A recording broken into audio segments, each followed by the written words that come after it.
Hey guys, it's Nicole. Welcome back to my channel.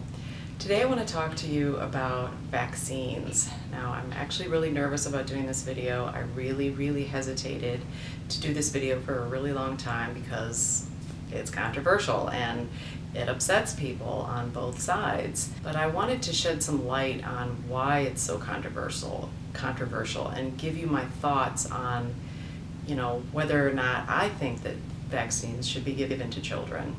But before we get into that, I want to go over a brief little history about vaccines and how they got started. So in the mid-1700s, smallpox was a very feared disease. It killed about 1 in 3 people who contracted it. Many parents actually preferred to expose their children to the disease in hopes of getting just a mild case of it and then surviving, rather than fearing it for the rest of their lives. Surviving smallpox would ensure lifelong immunity, and usually children in good health survived, while those in poor health often died. A doctor named Edward Jenner, who grew up in Berkeley, England, was told by a milkmaid that she didn't need to worry about smallpox anymore because she had already had cowpox. Now, cowpox was a disease that was common to cattle. Milkmaids who would milk the cows often came down with this cowpox, which proved to be very mild in humans. And then those who came down with cowpox seemed to actually infer lifelong immunity to the deadly form called smallpox. Now, Edward Jenner was absolutely fascinated by this girl's story, and he brought the idea to one of his medical instructors in England.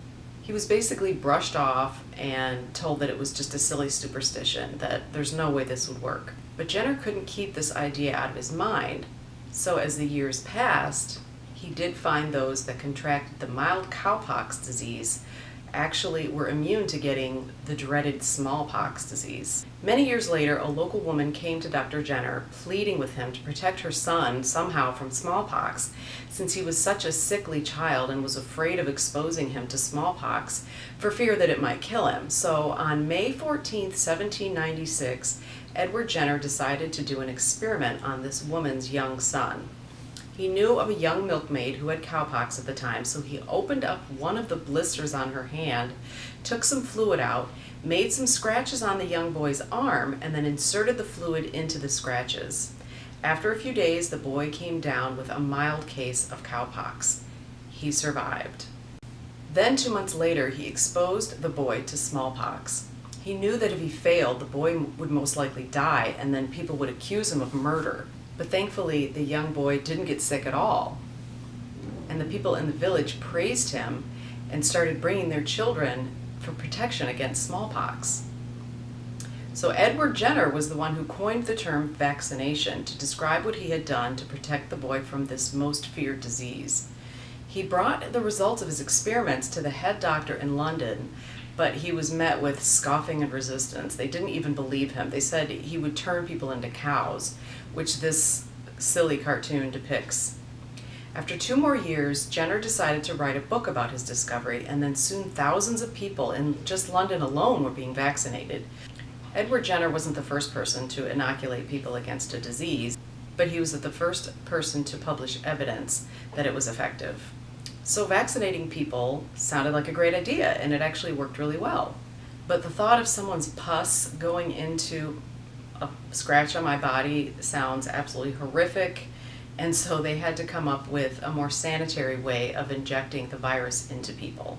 As time went on, more and more vaccines were introduced. Cholera, rabies, tetanus, typhoid fever, these were all introduced in the 1800s. Tuberculosis, diphtheria, pertussis, yellow fever, typhus, and polio were introduced in the 20s, 30s, 40s, and 50s. And then measles, mumps, rubella, chickenpox, meningitis, hepatitis, and then many more were introduced in the 60s, 70s, 80s, and 90s. And then now we have HPV that was introduced in the year 2006. So over the years, more and more vaccines were recommended to help protect children against these dreaded diseases. So really, how deadly are these diseases? I'm not going to get into every single disease in this video because this would be hours and hours long, so I'm just going to focus on a few. Now I want to mention that I'm not a doctor, I'm not a scientist, I'm just a mom who has a lot of research under her belt. So I like to give a full comprehensive view on my take on vaccines. I'm also not a person that, just looks for evidence to support my own biased views. I'm a truth seeker. If I'm wrong about something, I will be the first one to admit it, and I will change my views. So why are vaccines so controversial? Why would any parent not want to protect their child from a deadly disease? I mean, are they crazy? Well, here's the reason why there's such a strong debate about this subject. Back when Edward Jenner was injecting pus into people's bodies, that was all that was going in there. It was just the virus. But today, since they had to come up with, a more sanitary way and they had to preserve the vaccines, they started to add chemicals and preservatives so that, the vaccine would stay fresh longer. So this here is taken from the CDC's website. Some of the ingredients that are added to vaccines are aluminum, antibiotics, egg protein, formaldehyde, monosodium glutamate, thimerosal, which is mercury. However, they have taken this ingredient out of most vaccines. They also add things like phthalates, yellow dye number 6, and a ton of other ingredients. Now, this is precisely why people have such a problem. People aren't, really concerned about the virus going into someone's body because, we've found that works. It's all these chemicals that go along with the vaccine that people have such a problem with. I mean, we all know that mercury is extremely toxic. Formaldehyde is a known carcinogen. So are phthalates. So, what gives? Well, scientists and health experts over at the CDC say that the amount of these ingredients in vaccines are so small and so insignificant that they aren't going to cause harm in most people. Okay, well, what about the people that it does cause harm to?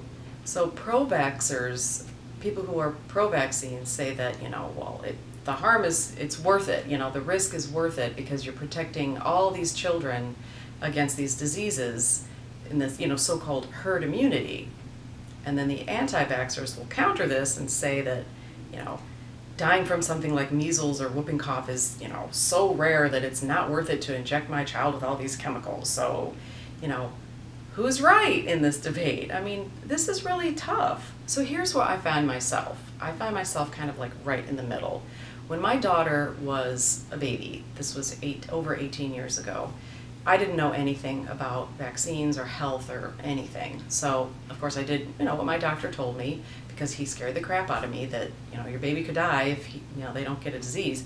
And then 3 years later, when my son was born, I started learning more about health and about natural, living and that sort of thing. And all of the stuff that I started reading online scared the crap out of me. Like, oh my God, chemicals, it's horrible. So I did get him vaccinated, but he did not get his last set. Usually kids get about 4 sets of certain vaccines. They get one at like 4 months or 2 months and then 6 months and then 12 months, they get like 4. And I just didn't do the last set. So if you look at the insert that, for example, comes with the MMR vaccine, and by the way, your doctor will not be very likely to show you this, but maybe some doctors will, but you can find it online. And on this insert, there's a whole slew of really horrible side effects and diseases that you can actually get from a vaccine. And this insert is like 9 pages long, and it's just full of all these, side effects. Some of the diseases that you can get are encephalitis, Guillain-Barré syndrome, diabetes, arthritis, SIDS, seizures, deafness, pneumonia, and even death. And, that's kind of scary. But granted, these side effects, they're rare, they're pretty rare, but some of them are not, and we're going to talk about that. So if you look here at the CDC's website, it says that the risk of dying from measles is actually 1 to 2 in 1,000. And that's less than 1%. So, but the thing is if every kid in this country developed measles, and there's about 87 million children in this country, then that's like 87,000 children that would die.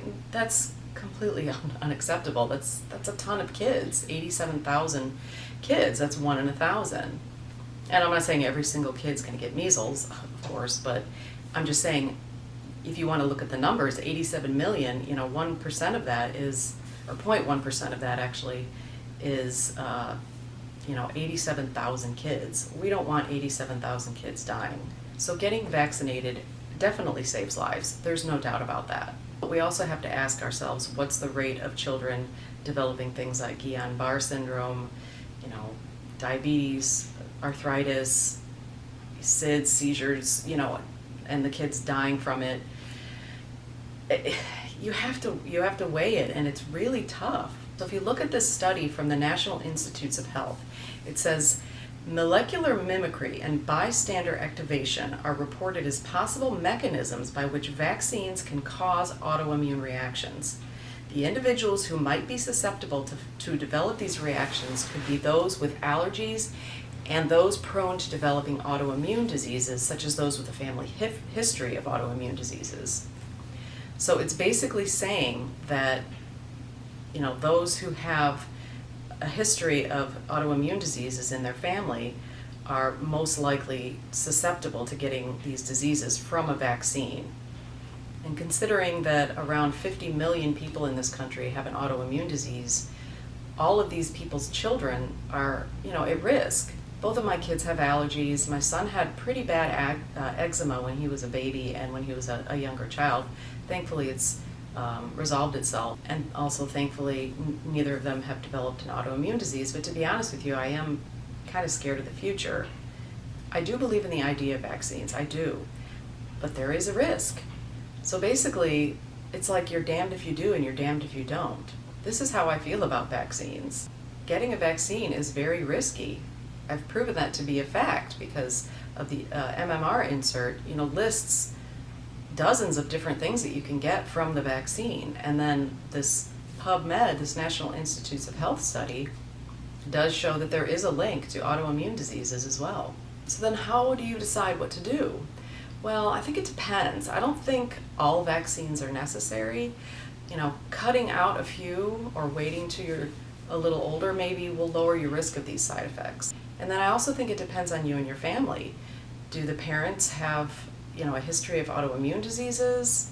Maybe you should do some research and find out, what's best for you and your family. So about 4 years ago, I cut my wrist pretty badly and I needed 7 stitches.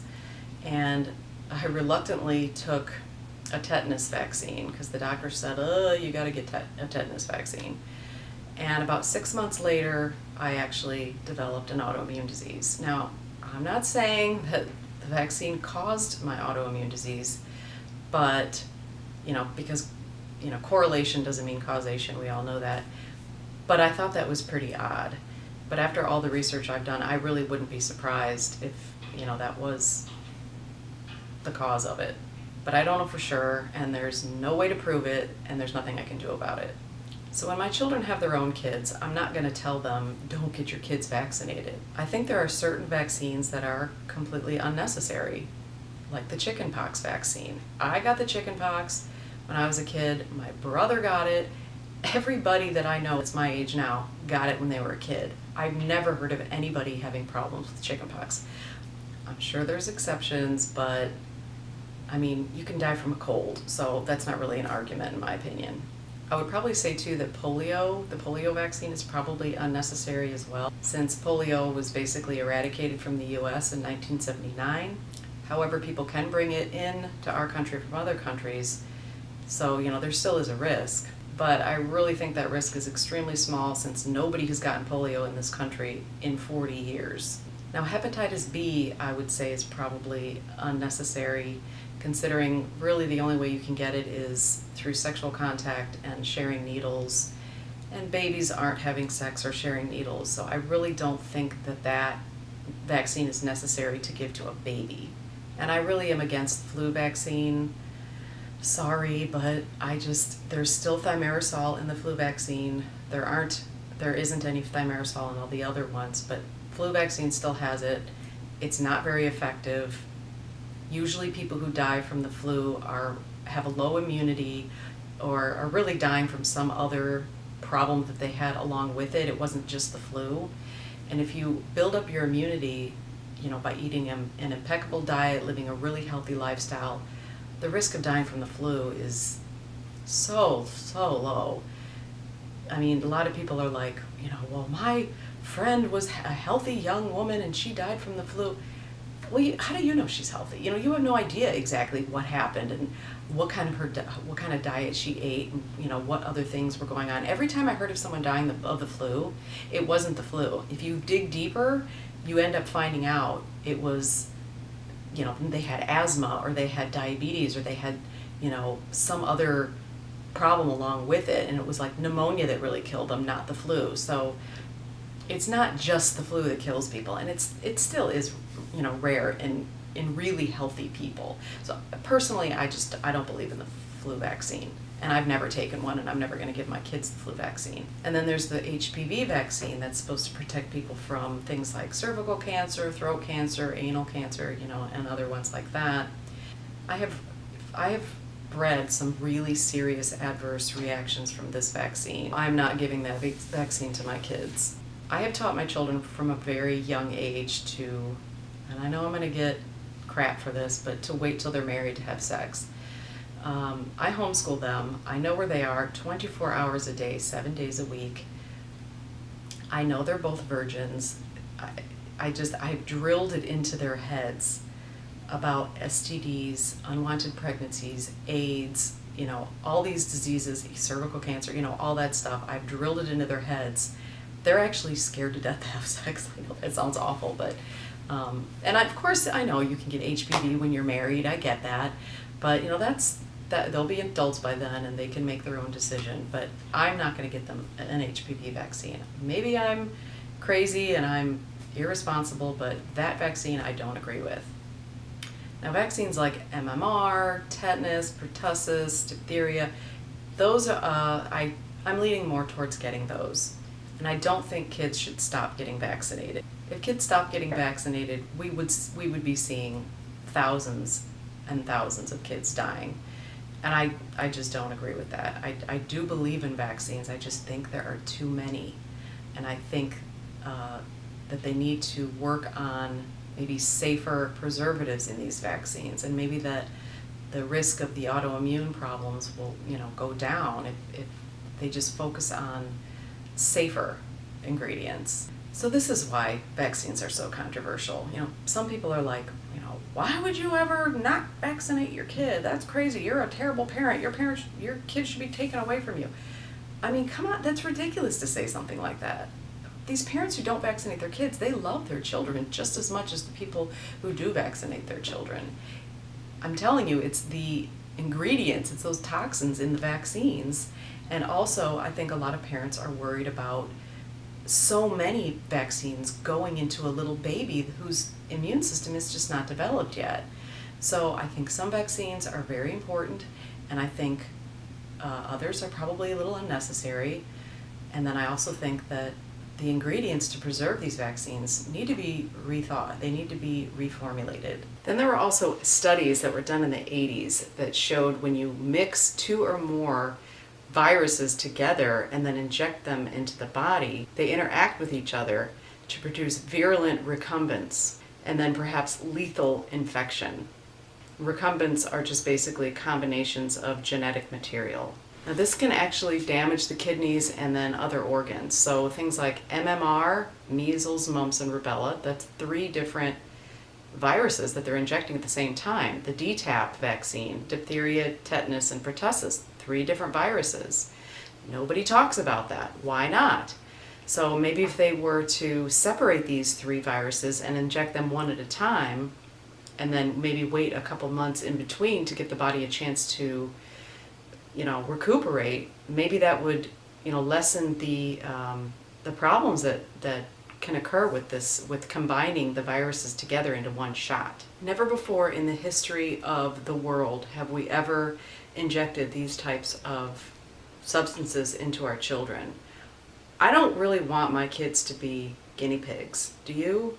We don't know how this is going to affect them, you know, 30, 40, 50 years down the line. This many vaccines have only been out for just a few decades.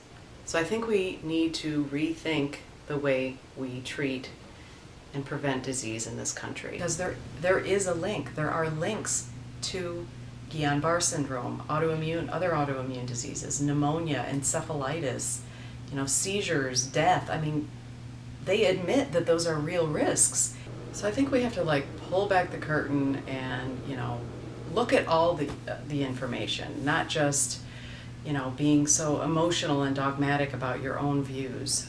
I really think that we need to look at this from, a different perspective instead of, just from one perspective.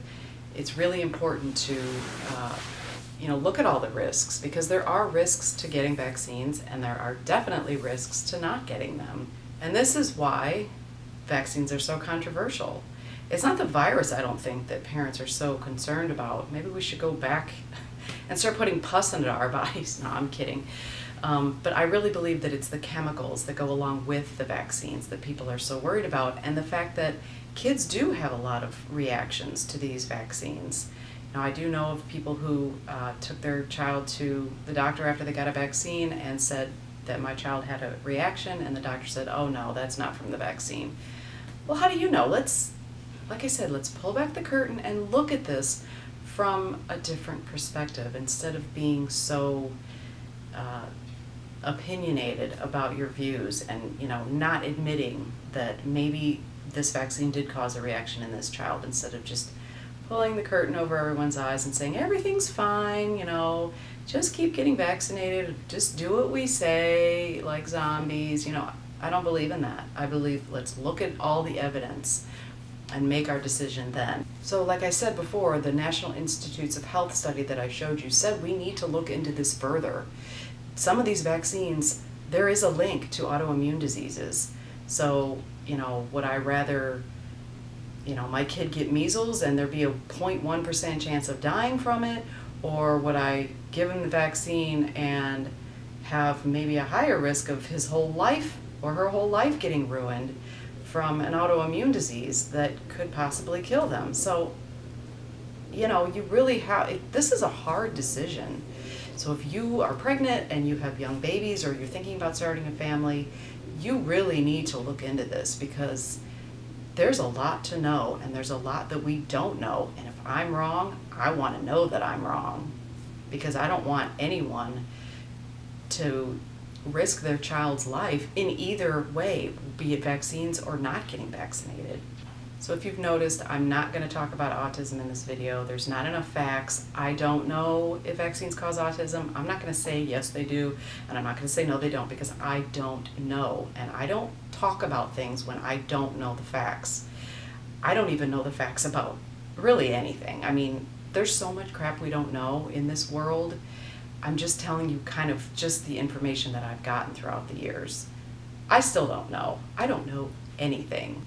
All I do know is that I always keep an open mind. Whenever I get a piece of information, I look at it and I say, okay, that might be true and it might not be true. Let's look at more evidence. So in conclusion, my whole view is I think that vaccines are important.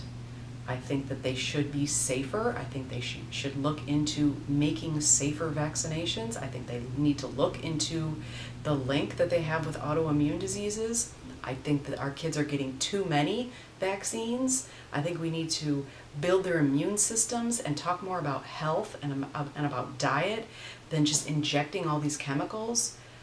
That's my opinion about it. And a lot of anti-vaxxers say, well, if your kid is vaccinated, why would my unvaccinated kid be a harm to your child? Well, the reason is because there's a lot of babies who are too young to get vaccinated, that if they get exposed to an unvaccinated sick child, they could die. So that's why. But, in a group of, let's say, kindergartners, if one kid goes in there unvaccinated, he's sort of protected by all the vaccinated kids. But if the whole kindergarten is unvaccinated, then we've got problems. And that's where that herd immunity comes in.